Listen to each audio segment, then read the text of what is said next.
everyone. Can I Can I just request you to silence silence your your microphone? microphone? Because there is a lot of echo otherwise. Can everyone hear me? Yes? Okay. When Tanveer asked me to do this talk on the anatomy of the nervous system, he said, Dr. Herwadkar, you have got 2 lectures. Can you put in together anatomy of the brain, of the spinal cord, of the cranial nerves, of the skull base, of the orbits, of the paranasal sinuses? And I felt that would be a lot of injustice to all these topics. And hence this exercise of trying to get this spread out over the next few months. So today's session is basically there are 2 topics we are going to discuss. One is the fundamentals of the techniques that we use in neuroanatomy to understand the pathology. So what are the investigative techniques that we have? That will be the first one. And this will be followed by some basic fundamental topics of the nervous system. And I say fundamental because we quite often use these terminologies when we are discussing pathology, but we need to be clear what we're talking about. So let's start now. Okay. So the first 20-25 minutes will be on the techniques. And because the audience is so wide in terms of the latitude of their understanding, some of this may be a little bit basic for some of you, so I apologize if it is basic, but I think it is worthwhile looking at some of the fundamental topics here. Okay, so yes, we all know that CT, MR are the workhorses nowadays. There are some specific conditions where we have to go beyond these 2. But today's lecture, for want of time, will be basically concentrating on these 2 techniques. And I'll try and illustrate the utility of these techniques based with specific clinical conditions. So let's start off with what are the various modalities we have. Of course, we have got a CT and MR, what we'll be discussing today. And then we have got the other modalities like ultrasound, PET scanner, angiography, myelography, which I won't touch today. But this will be discussed during the course of these seminars at some stage.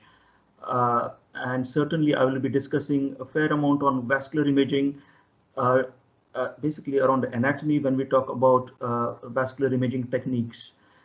We will at some stage later on discuss the more advanced techniques like the tractography and diffusion tensor imaging, with some highlights also on spectroscopy to try and see how it helps us. Okay, so this is very easy and straightforward. When is CT useful? When is MR useful? I think everyone knows this, and I don't want to elaborate too far on that. But we know it's very quick, very fast to get a CT scan nowadays. Most of the modern day scanners can literally scan a patient once the patient is on table within seconds. You don't really need any fancy monitoring equipment for the patient if the patient is on a ventilator. And it's absolutely excellent if there is an acute situation and you want to exclude any acute pathology. You do have some disadvantages of a CT scan, and we'll look through some of them in a minute.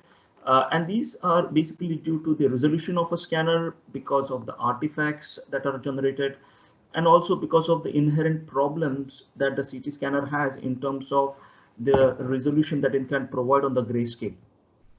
So what do we get when we ask for a CT scan? We get a series of slices. About 15 years ago, you would have got about 19-20 slices from the bottom of the skull to the top.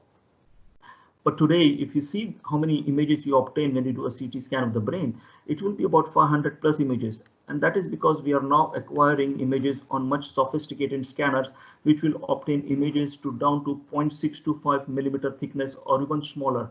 And hence you get those number of images which vary between 200 to 500 depending on your scanner. And that is useful because previously when we had only 7-8 scanners, we could not do reformats. But now when we have got these 256 images to play with, you can then reconstruct the images in whichever plane you want to, either in the coronal or the sagittal or in any oblique plane. And that the resolution of these images is still kept without losing any of the data. And that is very, very useful in these modern day CT scanners. Okay, so some more fundamental facts about a CT scan. Okay, We talk in terms of the gray scales when we talk about a CT scan. So we have something which looks black, something which looks gray, and something looks white. So what does that mean basically? What without going too much into the details of the physics, we need to know that when radiation can get easily through something, it's going to appear as black because it's going to get detected on the other side of the X-ray generator. Whilst if something stops the radiation, it will not get detected on the other side, and it will be interpreted as something which is brighter. So in simple terms, we call this Hounsfield units. That's what we describe them as. These are the Hounsfield units of the tissues. So bone, which is extremely dense, will be a strong impediment to the passage of X-rays, will give a Hounsfield unit in excess of thousands. While air, on the other hand, will have something which is very, very porous, like in the lungs or in the paranasal sinuses, and it will transmit radiation unhindered, and hence the Hounsfield units of air is in minuses. And all the other structures fall in between the two. It's important to realize that pure water is somewhere around 0. So if you look at CSF and you measure the density, it should be between 0 to 1520 at the most. If you find some Hounsfield units in excess of that in the CSF, then you have to ask yourself whether it is pus or whether it is blood inside it. This is again the same principle that we talked about. Bone on one hand on the right hand side, and air on the other hand on the left hand side, and all the structures lying in between. And we can use these principles to just obtain to depict images as what we are seeing. So we have got on the left hand side here a person who's had his orbit image, and you can see that the soft tissue anatomy is pretty well demonstrated over here. You can see the orbits, you can see the fat behind the globe, you can see the bones itself, but you don't really see how the bone structure is. And hence what we can do is we can change these things, what we call as a window settings. And this is again which is there on all the CT scanners. You'll see what we terminology which is used is called as a window level and a window width. So window level is basically the window level you will select to depict a particular structure. So for example, if you're looking at soft tissues, your window levels for the brain, which will hover around 80 to 100 to maybe 150, and you give a very fairly narrow latitude of 30. So the window level that you're going to see is going to be on either side of that 80 to 100, but not exceeding 30. But if you want to study bone, obviously you're going to increase the window level because you want to see something which has a Hounsfield unit of over in excess of 2000. So here, for example, someone who's got this blowout fracture of the floor of the orbit, and you want to pick up this fracture at the floor of the orbit, you're going to increase the window level to thousands and giving the similar window width, but sometimes in excess of what we use for soft tissue structures. Okay, let's look at some of the problems with CT scan imaging, and you will be staggered by the number of times we use this in our reports: streak artifacts or artifacts generated by the inner table of the skull, and these typically occur where there is dense bone. For example, along the inner table of the skull, where the bone is extremely dense, for example, along the petrous bones, and they will cause these horrible streak artifacts because the beam is attenuated as it passes through, and it gives this low signal area, making interpretation extremely difficult. So if a neurologist is asking me, could this patient have a temporal lobe encephalitis, it becomes extremely difficult for us to be sure. Similarly, in the posterior fossa, you get this streak artifact generated by the internal occipital protuberance. Again, a fairly nuisance. Another pitfall is when you don't adjust your window levels and widths properly. And this is a very well-known pitfall when you're looking for isodense subdural. For the keen eagle-eyed, perhaps you will spot it here. But when you try and change the window level windows to 33 from 150, you'll realize that the gray-white interface here is now clearly seen. And even though the subdural itself is not well seen, you can see how the cortex itself is displaced medially by the subdural hematoma. And if there are bilateral, then you may not see the midline shift in these situations.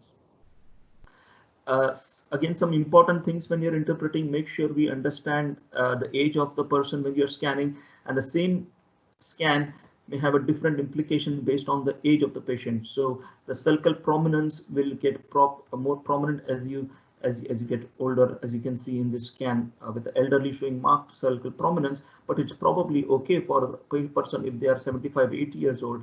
But for a child, we would want the cell side to be poorly seen and the brain will look a lot more fuller. Of course, we need the history when we are looking at the scans, and we are not just interpreting images, we are putting the clinical perspective into it. So on the left hand side, it turned out to be hematoma, on the right, it turned out to be metastases. But without history, I could just turn the slides and make this as an abscess and this as an metastases. We said trauma, acute emergency is very, very important in CT scans. And of course, you can pick up these hematomas, but at the same time, without really acquiring the image, again, you can pick up this fracture underlying and the counter-coup injury. So very, very useful in interpreting. I briefly mentioned about the multiplanar reformats, MPR, as we talk about. So here is a patient who's got this collection over underneath the right temporal squama over here, and you can see in the coronal profile the exact extent of the empyema, and you can see how the Sylvian fissure is raised over here. And at the same time, you can then look at the bone itself and understand why this patient has this collection over there, because they have got inflammation within the mastoids causing mastoiditis with secondary suppuration. I don't want to restrict to the plain CT scans and the post-contrast. We can do lots of things with CTs like myelograms, and this is the patient who had recurrent meningitis, and this is where we have injected contrast iodine containing into the cisterns by doing a lumbar puncture and then gravitating into the head, and you can see that there is opacification of the sphenoid sinus and there is an encephalocele, and that's the source of infection for this person. Okay, moving on to MR scan. So again, as I said, these are basic principles, fundamental principles. It's not supposed to be a detailed talk on MR techniques. So briefly, really, we know MR is much more sensitive than CT scan, and the resolution is much better for soft tissues. And we know what are the disadvantages in terms of the time length and also the contraindications, especially if someone has got metal on them, either in the eye or in the heart or a prosthesis or anywhere else. And there are other issues that we have to understand about MR compatibility, especially if the patient is ventilated or they are unconscious and we do not know about the MR safety. And of course, these hopefully are the things of the past, and we rarely ever get these problems nowadays because of the very diligent radiographers and the clinical staff who will ensure that the patient is safe for the procedure. I put this slide in, but just to reassure my clinical colleagues that these are relative contraindications, because most of the aneurysm clips now, certainly since 1996, are MR compatible. Certainly more and more newer generation heart pacemakers are MR compatible. And you can get away the cochlear implant as well, especially the modern ones, by wrapping a head towel to dampen the signal from there. But always important to check with your superintendent radiographer and make sure you have the exact details of what the device is, and they can cross-check it with their forms. Okay, so again, some basic principles of MR. We have got these various sequences, and by no means these are the only sequences that are there, but by and large, these are the common ones that we use and talk about. So in our radiology reports, you'll hear of the terminologies T1, T2, flare, stir, and gradient echo T2, and diffusion imaging, and these are now fairly standard practice in neuroimaging.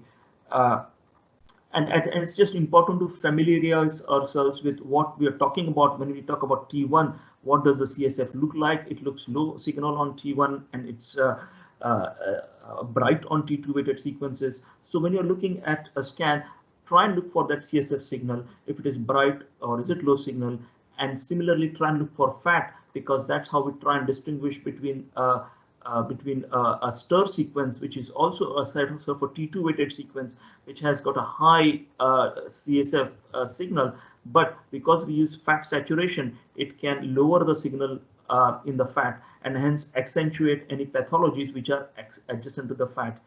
And we'll look at some of the examples of these. Again, flare sequence, very, very useful, especially if the pathology is near CSF, because what it does is it suppresses the CSF signal completely, and hence any abnormality will light up. So just to go through some illustrative examples of how MR is useful, like CT, of course, you can obtain multiplanar sequences in MR, but usually we need to obtain different sequences in different planes, unless of course you can obtain a scan which is a volumetric scan either in any plane and then reconstruct them in the plane that you need to. But quite often we obtain sequences in different planes to help us understand the pathology. And for example, in this case, you can see this patient has bilateral frontal lobe abnormality, fairly extensive sinus disease, which has then eroded into the frontal epidural space and intraaxial compartment, but has also extended into the superior sagittal sinus, consistent with infection with empyema and sinus thrombosis. Just to illustrate the utility of various sequences, we said T2 CSF is bright, T1 CSF is low signal, and you can see on flare how completely suppressed the CSF signal is. And this helps us in making the diagnosis of these odd structures that we can see in the medial thalamus of these patients. They're probably Werkau-Robin spaces, though we have to use other sequences as well to confirm that, to ensure that there is no enhancement. And similarly, in this patient, you can see these are Werkau-Robin spaces which behave like CSF signal. And we would confirm this on other sequences like the diffusion to ensure that that is the case.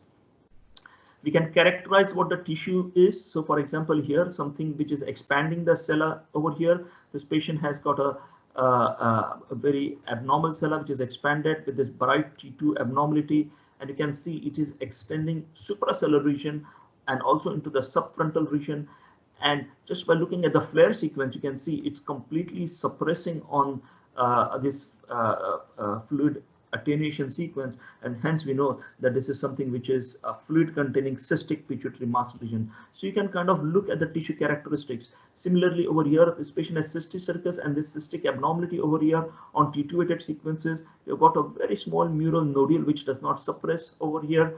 This is T1, which shows that the contents are CSF-like, and this is flare sequence, which shows that the contents are almost cystic, like the CSF within the ventricle, with a small mural nodule. And hence, this is a cysticercosis lesion with a small mural nodule. And we'll have, we would corroborate on other sequences. And this is a different patient, which shows that now they have developed a different phase where the host is now attacking the cyst, and hence it is more of inflamed cyst.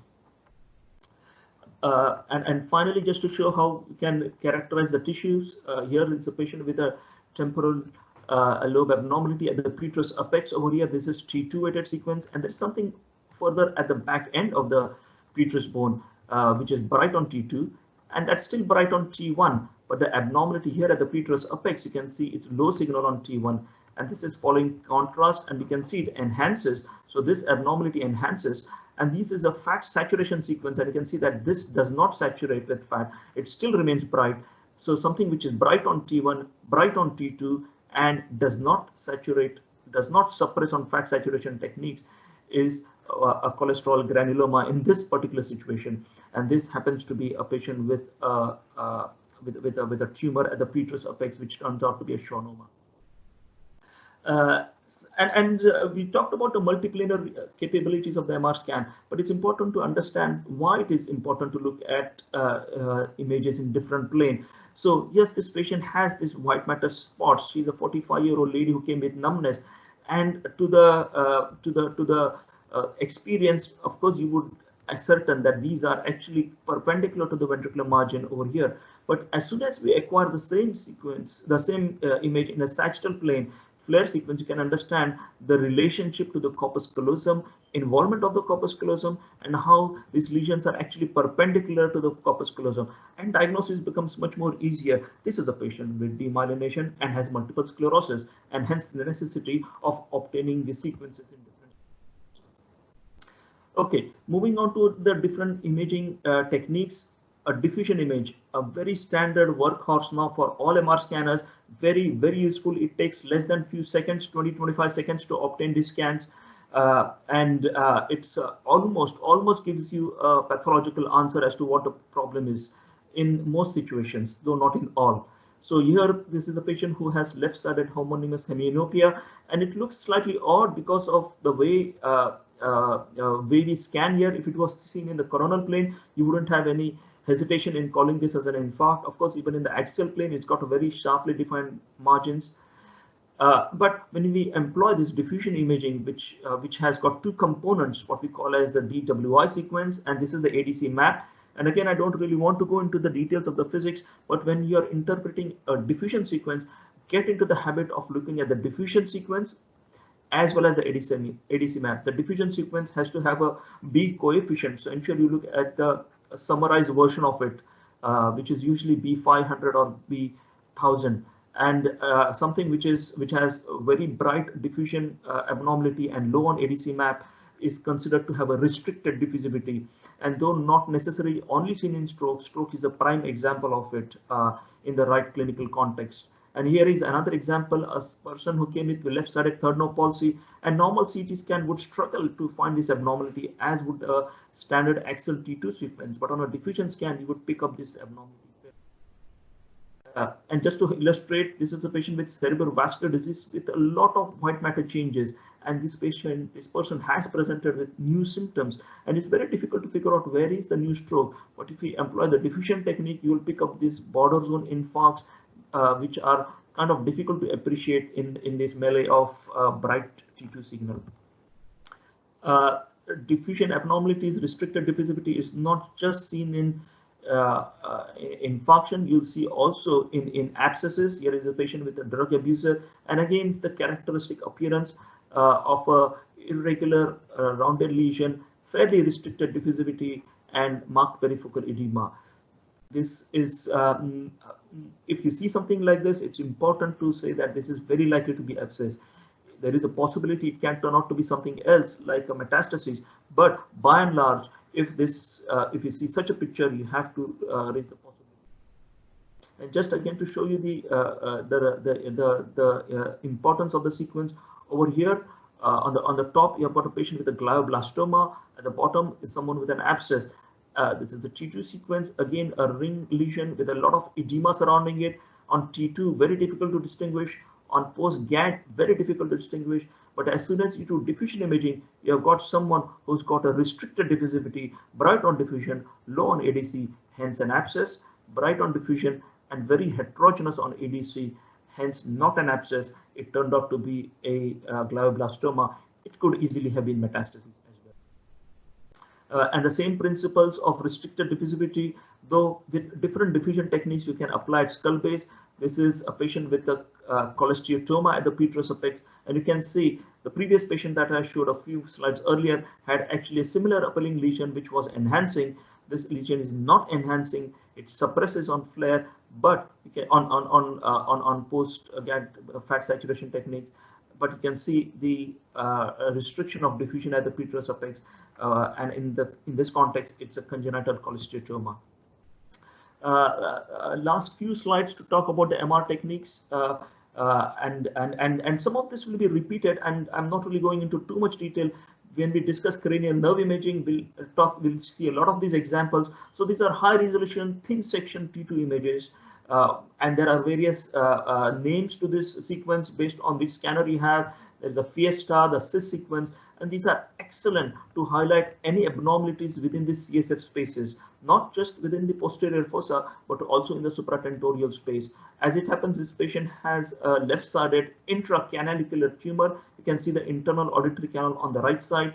These are the inner ear mechanisms, the labyrinth and the vestibule and the cochlea, and you can see the filling defect here, and you the same patient following contrast administration. So this is a Fiesta sequence or a high resolution T2 sequence, but that is something that we'll keep on discussing over the next sessions. Another sequence which has come to light certainly in the last 10 years, very, very useful now, is something that will accentuate the susceptibility weighted properties of the tissue. So anything that has got hemosiderin or blood within it, anything that has got calcium within it, anything that is extremely slow flowing will show up very, very easily. So this is a CT scan of a patient following trauma. a T1 sequence, and you can see on T2, you can just about starting to see the abnormalities. On CT, you would struggle to call anything abnormal or on the T1, but as soon as you start doing this SWI sequence, you'll see these areas of hemorrhage, which are seen as extreme low signal areas. And this is the same patient here. You can see the CT scan, and of course you see the subarachnoid blood in the sylvian, in the sulcal spaces. But when you start doing this SWI sequence, you'll see the extent of the microhemorrhages and the sulcal hemorrhages in this patient. And we employ this for other conditions as well. For example, here is a patient with multiple cavernomas. You can see it on T2 if you're lucky. You'll see better on gradient echo T2, which is also a sequence that is used for these purposes. But when you start doing SWI sequences, you'll see the extensive nature of this disease. So SWI sequence is very, very useful. Again, this is a patient, different patient, amyloid angiopathy, multiple microhemorrhages, which you can just about see also on the gradient echo T2, but much more accentuated on the as I said earlier, SWI sequence is used to look at blood, but also at calcium. So here is a patient with scleroderma, has got atrophy within the scalp and has got this calcification, which is also seen within these patients. Very difficult to see on T2, but as soon as you start using this gradient echo T2 or SWI sequence, you start seeing these calcifications. So if you are thinking of a pathology where you would anticipate to see blood or calcium, you would employ this technique.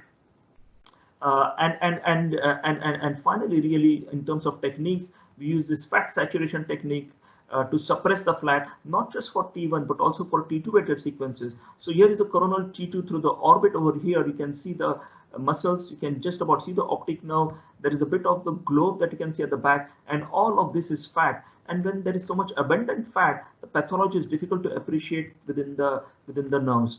And this is the same patient, and as soon as you suppress the fat surrounding the optic nerve, you can see the optic nerve surrounded by the optic nerve sheath, and it really stands out. And we use this technique especially to look at the optic nerve. And here you have a patient who has got optic neuritis, and you can see the optic nerve as it's heading towards the orbital apex into the optic canal, and you can see that bright signal just standing out because we have now managed to suppress the fat at the orbital apex. Imagine if all of this is bright. If all of this is bright because of the fat of the orbital apex, it becomes very difficult to appreciate any abnormality within the optic nerve.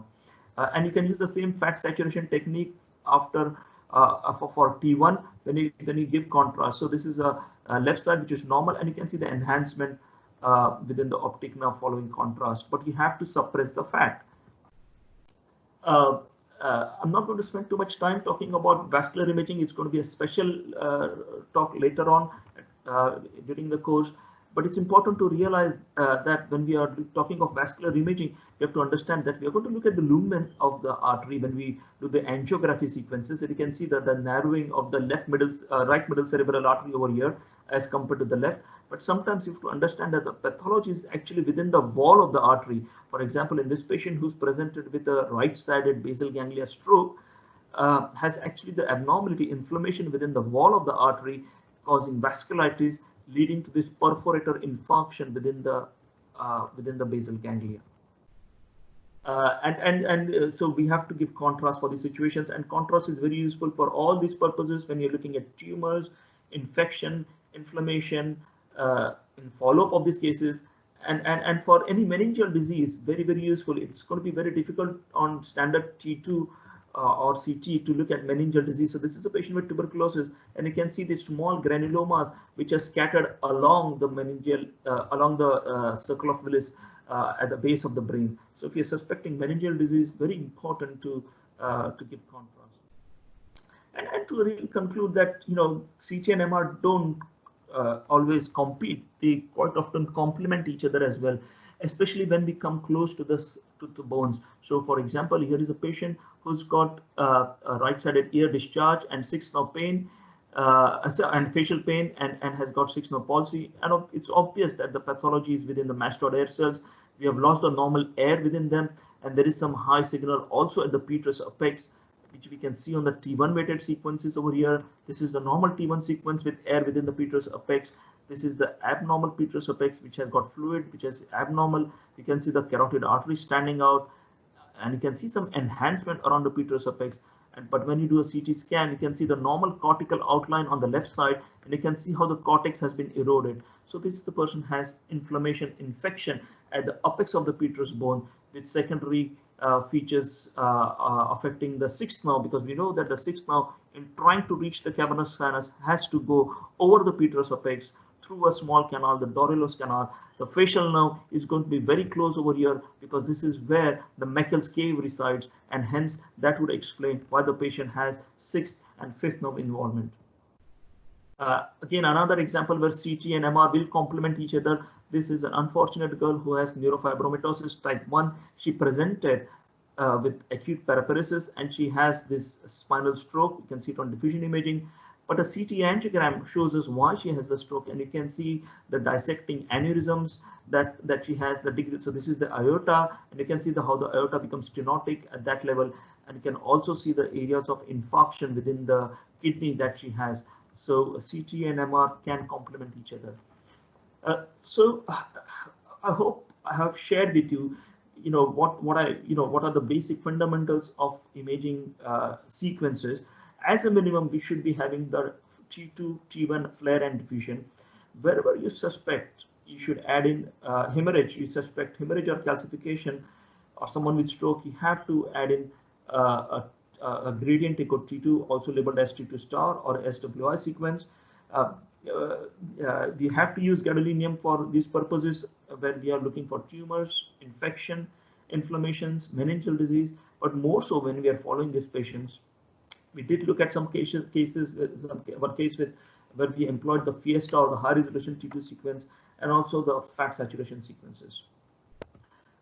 So such as to end this topic of discussion, it's really important that you discuss with your radiologist as to what protocol they should use. So if you suspect a patient having a skull base abnormality, if the patient has got trigeminal neuralgia, or the patient has got hypoglossal palsy, there's no point saying MR brain query hypoglossal palsy. You are looking at a skull base problem, so it's important to say MR brain, but also we would need to discuss skull base pathology.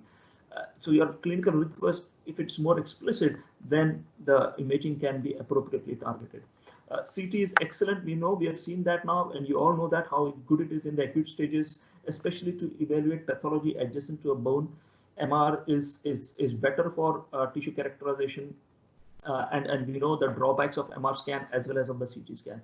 But think about them as not competitive, but as complementary to each other, and you'll understand the relevance and importance of both of them. That's all I had to speak on the modalities. I would carry on with the next topic, which is the organization and structure of the nervous system. And at the end, perhaps we can have a discussion. We can have question answers, if that's okay. Okay. So again, this is a very fundamental discussion of how the nervous system is organized. It's by no means trying to be very descriptive or elaborative of the each individual parts of the nervous system. But quite often when we talk of we use various terminologies when we discuss problems. We talk of the gray matter, we talk of the white matter, we talk of the cortex, we talk of the lower motor neuron. We talk of ganglia, we talk of nuclei. So we need to understand what these all terminologies mean. So this is a discussion of all of these terminologies that we use on day-to-day basis, and hopefully I will try and share how neuroimaging will be useful in trying to understand some of these anatomical problems. Okay, so this is how we will evolve through the discussion. We'll talk about the various systems: the central nervous system, the peripheral nervous system, and the autonomic nervous system.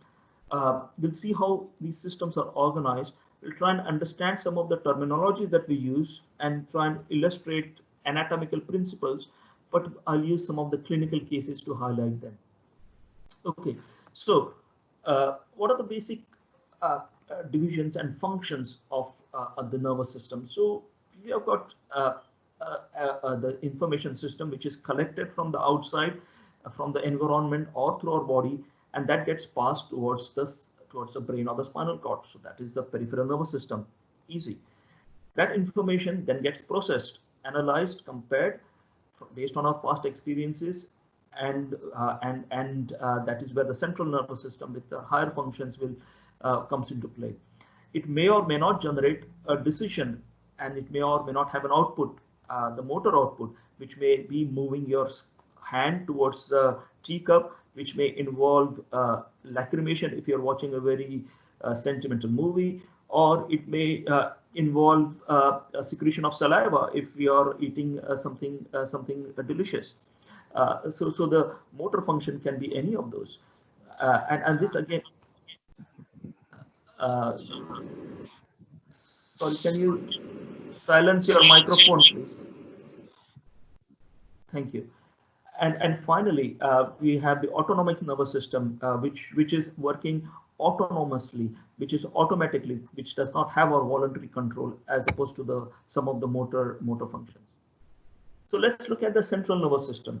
And again, these are some of the terminologies we quite often use. We talk of the forebrain, the midbrain, the hindbrain, and we use various terminology. We talk of the forebrain as the prosencephalon, the midbrain, which is the mesencephalon, and the rhombencephalon, which is the hindbrain, which composes the brainstem and the cerebellum, and they are the metencephalon and the myelencephalon. And this is a concept which holds true right from the aquatic animals through the amphibians, through the avian species, and into the early mammals, and to the apes and onto humanoids. These structures of the hold true all the way. So, for example, a shark will have a very small telencephalon, which is a forebrain, but they will still have it. It will be dominated purely by the olfactory nerve, because that's where the sense of sensation is very, very strong, and their olfactory lobes will be dominant, but rest of the cerebral cortex will be very, very poor. As we move on to some of the avian species, their optic vesicles will be very large. That is part of the diencephalon. The optic nerve is the dominant. As we talk about the eagle's eye or the owl's eye, and that is a part of the brain which is extremely well developed, as are the occipital lobes. And as we move on to humans, we start noticing that the cerebral hemispheres, the telencephalon, are much larger. But what they do is they push the other structures into a smaller space, much more medially. So all our olfactory apparatus is then crowded around the medial aspect of the forebrain, and is much more rudimentary as compared to the sharks and the dogs. So each of these structures, the telencephalon, the diencephalon, the mesencephalon, which is the midbrain, they will have their own CSF cavity. So you have got the lateral ventricles, which belongs to the telencephalon. You have the third, which belongs to the diencephalon, so on and so forth. You have got the aqueduct for the midbrain, and the fourth ventricle for the hindbrain. Similarly, these also have corresponding cranial nerves. So the first cranial nerve is the olfactory, is really a telencephalic derivative. But the second cranial nerve, which is the optic nerve, is a derivative of the diencephalon. And this is important to realize when we look at some of the syndromes. For example, you may or may not have heard of the facies syndrome, which are metameric syndromes. So a patient may present with an orbital abnormality with a hemangioma, and the same person may have got a thalamic AVM, suggesting that this person probably has a metameric syndrome based on the organogenesis of that. And these cranial nerves, again, the third and fourth are lying in the midbrain, coming from the midbrain. The fifth, sixth, seventh, eighth from the level of the brainstem, upper brainstem, and the 9, 10, 11, 12 coming from the lower brainstem from the level of the medulla. So that's how this divisions of the brain occurs. Then we use the terminologies higher centers and lower centers, the upper motor neurons, the lower motor neurons, and that is very easy to understand. Upper motor neurons are the ones that are located typically within the cortex over here. The cell bodies are located there, and they send down white matter tracts, which will then project down onto the brainstem, which are the corticonuclear fibers, or they may go further down, all the way down into the spinal tract, and these are the corticospinal fibers. So these are the higher centers, which are necessary to control some of the functions on our day-to-day life.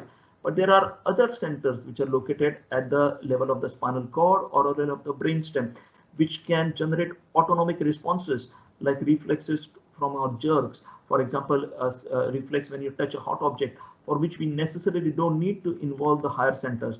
And these are the lower motor neurons with the lower centers. So here is a picture from Netter where you can see the cortex of this person, again a standard T2 sequence, the cortex and the white matter.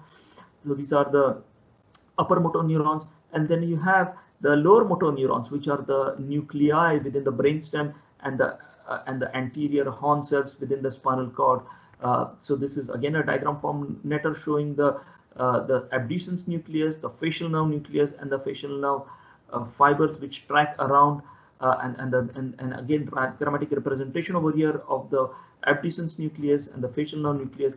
And here is a patient, a clinical example, who has an infarction within the left of the pons, which would take out the 6th and the 7th nerve in that location. So this is a lower motor neuron palsy. We use again the terms gray matter and white matter in describing pathologies. Very straightforward. Gray matter is, we call it gray because that's what they saw in pathology in preserved tissues, and white matter was seen as white because of the presence of myelin, which coated these axons. So gray matter is basically nerve cell bodies, but also neuroglia. And it's located within the cortex, yes, on the surface of the brain, on the surface of the cerebrum as well as cerebellum, but they are also present in nuclei. And what are nuclei? Again, nuclei are something which are small cell bodies, the clusters of them, which are surrounded by white matter and present within the brainstem. So you have got cell bodies for the nuclei of the oculomotor nerve, of the facial nerve, of the hypoglossal nerve, and there are various nuclei for the vagal nerve. So we call them as nuclei, which are clusters of neurons which subserve the same function. And then we have got neurons which are outside the central nervous system, which are called as ganglions. So you have got a dorsal root ganglion or the sympathetic ganglia, which are clusters of cell bodies which are outside the central nervous system. So these are gray matter. And similarly, then we have got white matter, which are composed of mainly axons coated with myelin sheath. And these include all the nerves and all the tracts within the central and peripheral nervous. So when I'm talking of a cortex over here, gray matter, this is the patient who has HIV, and you can see the cortex here looks normal. And the same patient a few years down the line, you can see that the degree of cortical atrophy that they have suffered, and you can see the cervical prominence. And I've just highlighted that here. You can see the degree of cortical atrophy in this person. Very thinning of the cortex, this dark band that you see on T2, and the CSF in the cervical space becoming prominent. This is a patient with a nuclear palsy, third nerve palsy, because that the third nerve has been involved with infarction. So this is the nucleus, and finally the ganglia. The ganglia. So this is a picture of the spinal cord, the ventral horn, and the dorsal horn. This is an anatomical picture, and hence it is turn around as opposed to our standard MR imaging techniques, and hence dorsal is up here, and this is the sensory nerve with the dorsal root ganglia, and we now commonly see this dorsal root ganglia within the imaging of the spine fairly routinely. The cortex, the gray matter itself is not just on the surface. You've got the deep areas of gray matter. These are the nuclei. We call them the lentiform nucleus, which includes the caudate, and the putamen and the globus pallidus over here, and the thalami, and these are mixed in with white matter tracts the internal capsule, and these are termed as basal nuclei. Sometimes they are also called as basal ganglia as well, but strictly speaking, you should refer them as nuclei because these are within the central nervous system. Just to show you some pathologies over here, this is a patient we saw earlier on with infarction following varicella infection affecting the middle cerebral artery. So you can have a venous infarction. This patient has venous sinus thrombosis, as you can see on the CT venogram, extensive thrombosis, not just of the superior sagittal system, but also of the deep venous system over here. And you can see the clot within the venous system causing this venous infarction within the deep nucleus, if you call it the thalamus. So that was the gray matter. We move on to the white matter. White matter is interesting because, again, it has got various names and we use them quite loosely within our discussions. But these are basically information cables. They are very, very important, taking information extremely fast. You can understand as soon as you have touched something hot, you immediately perceive and reflexively withdraw your hand, and within a fraction of a second, when we are walking, the proprioception from our knee joint, from our ankle joint is so quickly passed on towards the central nervous system, and you are able to manage to walk without really thinking about it, and that is basically because of the myelin, which ensures that these information cables are well insulated and not and there is no crosstalk that occurs. So when we talk about the classification of these white matter tracts, you've got various ones. You've got the tracts which project outside the areas of where they form. So you've got the pyramidal tracts, the corticospinal, the corticonuclear tracts, which will start within the cerebral cortex or cerebellum, and then will descend down into the brainstem, into the spinal cord.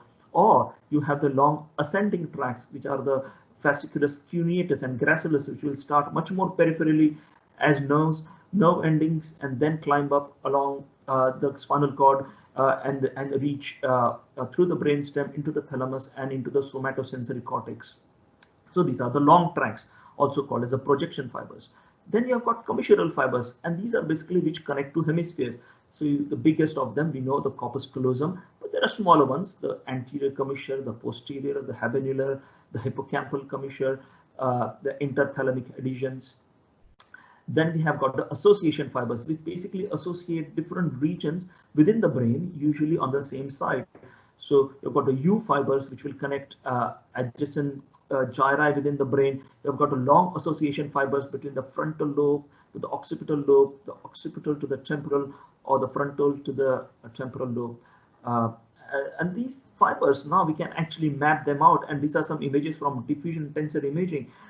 They look work of art from an art gallery, but these are color coded based on the orientation of these fibers, if they are front to back, up or down, or side to side. And we can map out not just the normal ones, and then we can figure out if there are abnormal ones based on if some are missing or not.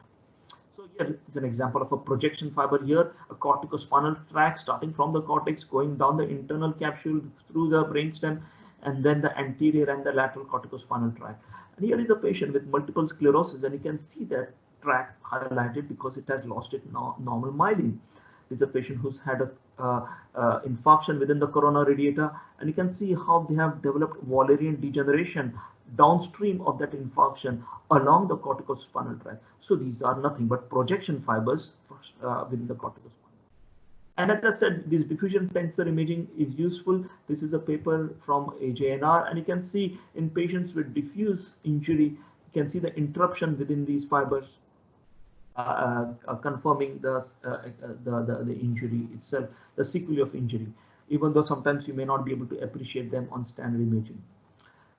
The largest, so that was projection fibers. The largest commissural fibers, of course, is Copus Callosum. This is an image from Netter's anatomy. This is a sagittal T2 sequence. Over here, you can see the full anatomy of the Copus Callosum, right from the genu, the rostrum, the body, all the way down to the splenium. You can appreciate the anatomy surrounding the Copus Callosum on this sagittal. And of course, you know, when we see the pathology, then we talk about which part of the Copus Callosum is involved. So here you have something which is involving the splenium of the Copus Callosum, but is also involving the genu region and has spread into the subependymal margins. In this context, it was a lymphoma. Similar location of the lesion, but different imaging appearances. This is a glioblastoma, a butterfly glioma. This is another patient who has a interthalamic has got a thalamic glioma which has spread across the midline through the commissural fibers of the interthalamic adhesion. And these commissural fibers, again, you know, diffusion tensor imaging. This is an old paper, and you can see how the Copus Callosum is thin in this patient following trauma, and it is thin because there is volume loss within the brain, and because there is volume loss within the brain, the number of white matter tracts which are going to cross over are less as well. That was commissural fibers. Moving on to the subcortical fibers. These are the subcortical fibers over here, which connect adjacent gyri from one gyrus to the other. And so this is very, very relevant in understanding in the plasticity of the brain in someone who's developed infarction around their motor area, or who has developed infarction in their speech area. We know, given a period of time, they will get better and recover some of their function, and that is because there is a reasonable crosstalk that occurs between adjacent gyra, and some of the function that one of the gyrus had subserved before can then be taken over by the adjacent gyri. So, but this patient, because of virtue of the history that we have in this patient who's on treatment for multiple sclerosis, if we see something in this location, we have to consider PML as a diagnosis purely because it's involving the subcortical white matter. And again, this is an anatomical example of association fibers which go through in one hemisphere and go along long lengths of the cerebral hemispheres. So these are the uncinate fasciculus over here, which connect the frontal lobe over the Sylvian fissure to the temporal lobe. We have got a long association fibers with the occipital lobe over here, and also between the the visual fibers which go towards occipital pole, the optic radiation. And we can map some of these fiber tracts prior to surgery, so as to enable the surgeon to decide the extent of the resection as illustrated in this case. Okay, we move on from the central nervous system to the peripheral nervous system, of which we will be talking about the nerves. And what are nerves? Basically, they are axons, a collection of bundles of axons which are outside the central nervous system. And as opposed to oligodendrocytes, they generate their myelin through the Schwann cells. I'm not going to speak about the cranial nerves. We are going to have a separate discussion on each cranial nerve in succeeding lectures, so we'll park that aside. When we look at the peripheral nervous system, and again some of this will be dealt with in more detail when we talk about the spinal cord, anatomy of the cord, and the peripheral nerves, the brachial plexus and the lumbosacral plexus. So this is really just a global overview of the principles. So when we talk of the sensory system, we know we have got some special sensations, and the special sensations are kind of mainly based towards the cranial end. So the vision, the hearing, taste, olfaction, and equilibrium. So we're talking of the special nerves which are very, very specific for the cranial nerve nuclei. But then there are general sensations which occur in all parts of the body: the touch, pain, pressure, proprioception, and temperature, which occur also on the face but occur elsewhere within the body, and these will constitute the general sensation. So when we talk of the peripheral nervous system, we look at this extensive network of nerves which come out from the spinal cord, of course come out from the cranial end as well, and they carry information from the peripheral nerve endings or from the muscles or from the joint capsules, and relay this information via the dorsal root into the spinal cord, and all the way up to the thalamus and the somatosensory cortex. And some of the structures within the nerves we start seeing, and we have been seeing them for a while. So this is a dorsal root ganglion, which is sitting within the exit foramen, and that's usually the location either just within or just outside or at the level of the exit foramen. And that is very important to realize that, because some of the pain medication that is done, the injection that is done, is usually to target this region, and that is because we know that the dorsal root ganglion is a part of the nervous system. Like the central nervous system, there is a blood-brain barrier, there is a blood-nerve barrier, and that is very weak or very poorly developed over here. And hence, if we inject local anesthetic steroids at this location, the patient is going to get much better relief of their symptoms. So these are the dorsal root ganglia, and this is just to show how we can use that to target treatment. The general sensations can be somatic, so from the body areas, or also they can be visceral. You know, we can get the colicky pain within the abdomen from the renal colic, or from the deep aching from the joint itself. And these are conducted again via the dorsal root system, by the pain temperature, into the spinothalamic tract, the ventral and the lateral, and through them they will climb up into the towards the central nervous system. These are very, very common examples now of spondylotic disease. Here you have got a patient who has got an extrusion of the disc at L5-S1 level. You can see the normal disc on the right side over here, and the compressed disc on the left side, explaining why this patient would have neuralgic pain going down that left S1 root. And this is brachial plexus imaging. You can see the brachial plexus mapped out on both sides on this on this sequence following contrast, and you can see how it is highlighting the various nerve roots as well as the trunks of the brachial plexus going all the way down. So this is MR neurography, which we'll talk about when we discuss about the plexus imaging. And similarly, so that was a sensory component. Then we can look at the motor component. This is a patient with a spinal cord infarction, and you can see how it has involved the anterior horn, and hence the anterior horn cells, the lower motor neurons which are going to come out from there are going to be affected because the anterior horns have lost their normal structure following disease. Autonomic system, again, it is something we talk about. It's part of the motor nervous system, and it happens without any conscious thought, and it's there in the background doing a very useful function. And when we talk of the autonomic nervous system, we talk about the parasympathetic and sympathetic. Of course, there is the enteric system, which is not CNS governed, which we won't be discussing here. Okay, so the parasympathetic system or the sympathetic, everyone describes them as the reins of the horse, trying to maintain the right balance. So the parasympathetic system is when you're at rest. It is geared up to ensure that the body processes that are necessary, for example, the digestive system that is necessary, that happens during the rest phase. But it's also useful to know that it is not just the digestion, but other important functions that it subserves, like lacrimation, sexual arousal, urination, and defecation. Also important to know that the parasympathetic outflow is mainly at the cranial end and at the lower lumbosacral region. Most of the sympathetic outflow will come from the thoracic from the thoracic cord. So there is no sympathetic outflow coming directly from the cranial nerves or the cervical cord.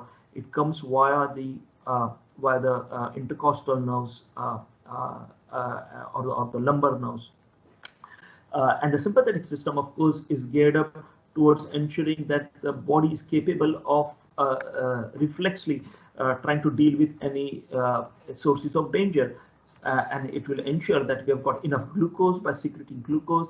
It will ensure we have got enough adrenaline so that our blood circulation is improved by increased rate of the heart. And so that belongs to the sympathetic system. And we'll discuss some of these topics in a little bit more detail when we talk about the peripheral nervous system later. Here is a patient who has bradycardia, who presented with bradycardia. He obviously has got a very big lump here. This is the flow ward of the carotid artery. It's behind the carotid artery, and this turned out to be a vagal schwannoma. And these are two different patients who have Horner syndrome. Horner syndrome, it's interruption of the sympathetic supply, and sympathetic supply and the parasympathetic, even though the outflow is at these levels, they are still governed by the central nervous system. The sympathetic system starts from the hypothalamus, goes down the brainstem, down the medulla, and then comes down the spinal cord and exits at C8T1 level, and then climbs up again along the carotid artery. So this patient has Horner syndrome because there is infarction of the posterolateral medulla. So there's a sympathetic tract over here. But this patient has got a dissection of the carotid artery. You can see the high signal within the carotid artery. This is a normal carotid artery on the left side. This is the abnormal carotid artery with the high signal suggesting dissection with a hematoma, and hence the sympathetic trunk, the tract which has the trunk which is now going along the carotid artery towards the pupillary fibers has now been interrupted at the skull base. So different examples of the same clinical condition, but at different sites of interruption. The last few minutes, I'm going to just talk about the cells of the nervous system. It's important to realize that on macroscopy, on MR imaging, we talk of the larger structures, but we are actually dealing with cells. Our neurons, we have got the functional units, then we have got the glial cells, which are the ependymal cells, the astrocytes, the oligodendrocytes, which we have seen, which form the myelin. The astrocytes, very useful. So we've got a central nervous system with these neuroglial cells, and the astrocytes are extremely important in maintaining an intact blood-brain barrier, in ensuring that the absorption of the neurotransmitters occurs at the end of the neuromuscular junctions or at the level of the synapses. Similarly, microglial cells will remove the debris and the waste products from the central nervous system. So you've got the neuron, which all its organelles, they have the dendrites, quite often multiple, and usually a single axon that leaves out. And this is kind of the basic structure of some of the neurons that we see. So when we talk about the dorsal root ganglion, it has this structure. It sits within the dorsal root itself, but it then sends out the axons in two directions, and this is a pseudo unipolar variety of neuron. Most of the other neurons, the retina, the olfactory epithelium, they are bipolar neurons like this, which have got two poles. Axons, of course, carry information to other neurons or muscles. They are relatively long. So the corticospinal tract, which starts within the cortex at the brain, goes all the way down up to the level of, it's a single nerve, single axon that which is present, which goes all the way down into the spinal cord. Usually there are only a few axons per neuron, and this is the only part of the neuron which is myelinated, as opposed to a dendron, which carries information to the neuron. They are quite often small and quite often multiple. Again, why should I know about this as a radiologist? Well, we look at this example of multiple sclerosis, which affects these oligodendrocytes, and hence the myelin production is impeded. And these are areas of loss of myelin, of demyelination in patients with multiple sclerosis. Similarly, why is it important to know about these synapses? Because the synapses are the sites where some of the diseases are based. The anesthetists will use some of the anesthetic agents which are going to act on these synapses and target some of these channels so as to ensure that the patient remains asleep during surgery. Moving from the histology to going to slightly more detail onto the surface of the cell. And again, this is something very important for us to understand, much more so now that we have got more detailed understanding of the genetics of some of the disease, of the biochemical abnormalities that occurred, which was not possible for us about 15-20 years ago, but with more improving gene probe techniques and immunoassays, we'll be able to figure out what's happening at the cellular level. How are these ion channels behaving in certain diseases? Which gene corresponds to which channel, which leads to what pathology? If there are neurologists amongst us in the audience, you'll have seen these autoimmune diseases which affect some of these channels, leading to inflammation on the brain substance, typically in this situation within the limbic system, causing this pattern of limbic encephalitis. And not only it's important to know about the disease, we know in treatment, so this is a patient who has multiple sclerosis, and we can target antibodies which can block some of these autoantibodies so that the patient's immune response is dampened, and the antibodies that are produced by the lymphocytes cannot attach themselves to these receptor sites on the brain substance, and hence getting a good relief and good regression of symptoms. And finally, within just the last few minutes, I know I have exceeded 10 o'clock now. When we go from the cell membrane, we know that a neuron has got an internal structure which includes a nucleus like any other cell part, which includes the mitochondrion, which has got the ribosomes, which has got the cytoskeleton which maintains, and we have got now gene probes which will look at the intricacy of all of these and tell us which are the organelles which are likely to be involved.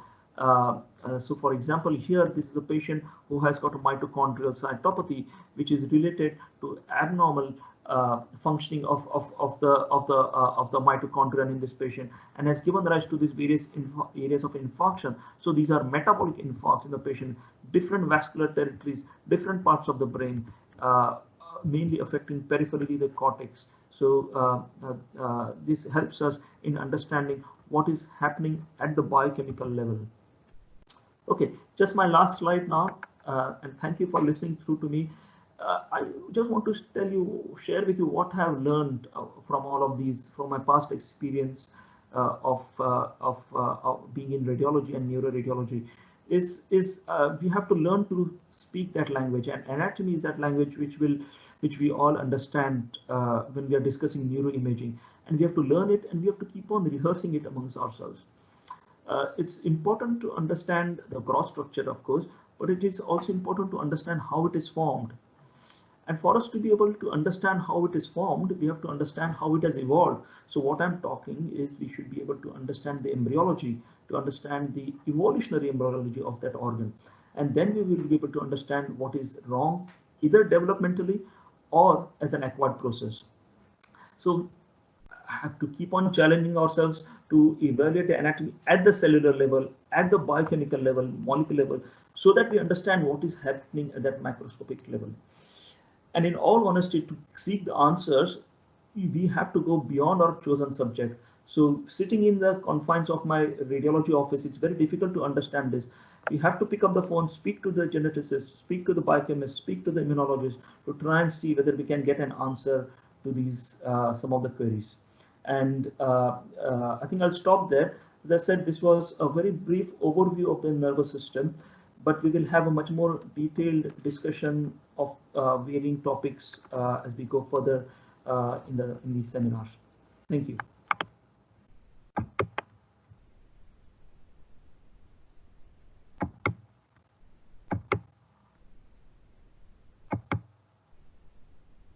Okay, I'm open to any questions if you have.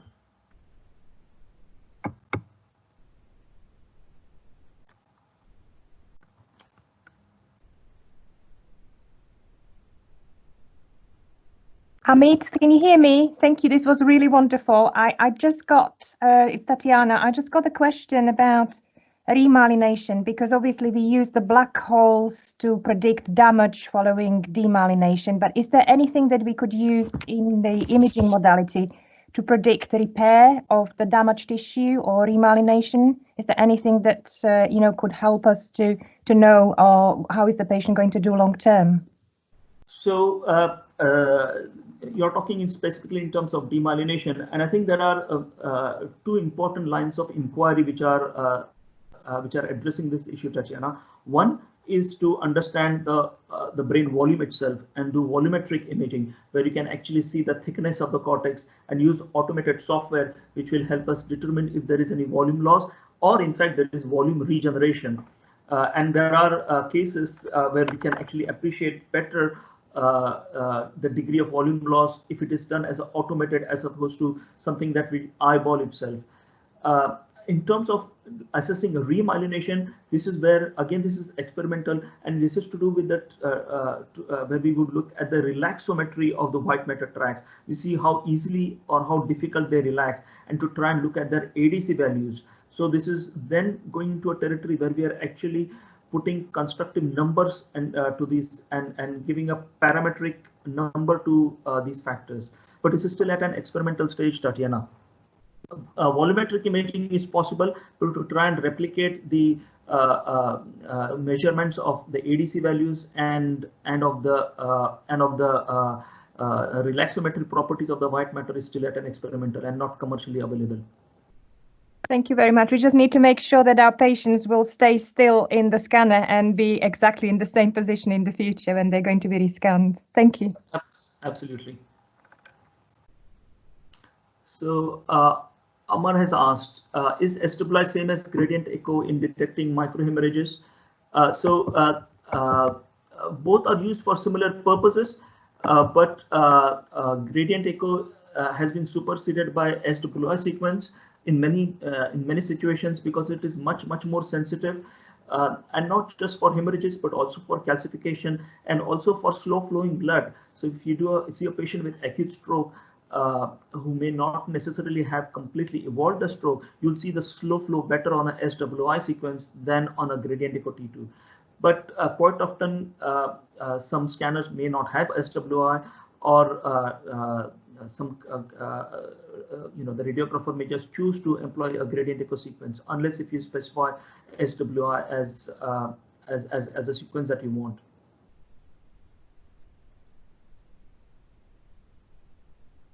Okay, Dr. Kabuli, you have asked vessel wall imaging in vasculitis. Okay, so this is very interesting and something which is close to my heart. I've got Dr. Siripurupu in our department here, who's got a very keen interest in vessel wall imaging. So first thing to be said is that vessel wall imaging is not a routine sequence that is used by most people because it involves imaging of the vessel wall itself rather than the brain parenchyma. We have to employ specific sequences. About 5-6 years ago, what we would do, it would take the scanners that we have would take about 45 minutes to an hour to obtain 5 or 6 slices, and I mean 5 or 6 slices through a vessel, which are very, very small and isometric, and the patient had to keep still for that length of time. But the modern day scanners, you can obtain within about 7 to 10 minutes a whole brain post-contrast scan, which will is specifically geared up towards assessing the vessel wall. The experience with this sequence is very, very useful. So if you suspect someone who's got vasculitis, as opposed to, so suppose you have got a patient who's come out with an infarction and you're not sure whether it is atherosclerotic or vasculitis, of course, you would weigh up all the clinical parameters. You look at the neck vessels, you look at the degree of calcification, and then you apply the principles of vessel wall imaging to look at the enhancement pattern. You look at the vessel wall itself at the site of the stenosis, and that would help us determine whether there is it is because of vasculitis, because vasculitis tends to have a concentric enhancement as opposed to atherosclerosis. And of course, there are other cases where we use it for RCVS, where we do not normally see enhancement, as opposed to vasculitis, where you would expect to see enhancement, and also in intracranial dissection. Dr. Sobewala, he's asked me about follow-up of coiled aneurysm, how sensitive MRI for picking up a recurrence compared to DSA. A very good question here. Of course, DSA is going to be extremely sensitive in picking up small recurrences. But if you want to pick up recurrences which would necessitate further investigation, then an MRI is a useful tool. The problem with MRI, of course, is that it is flow dependent, but also wherever there are coils, there are usually artifacts and there are darker areas, and that results in a loss of signal from a flowing aneurysm, and hence the degree of recurrence may be under recognized. But usually when we see recurrences on an MRA, not necessarily all of them will get treated. So we tend to either compare it with the previously coiled picture angiogram, and if it is a substantial recurrence, of course, then we move on to proceed with the DSA. Or sometimes small recurrences necessarily does not mean that they need to be treated, and the patient will be followed up with an MRA to ensure that the degree of recurrence remains stable.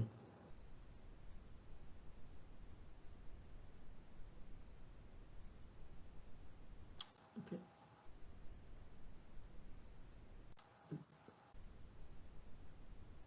Are there any other questions that I have missed, or?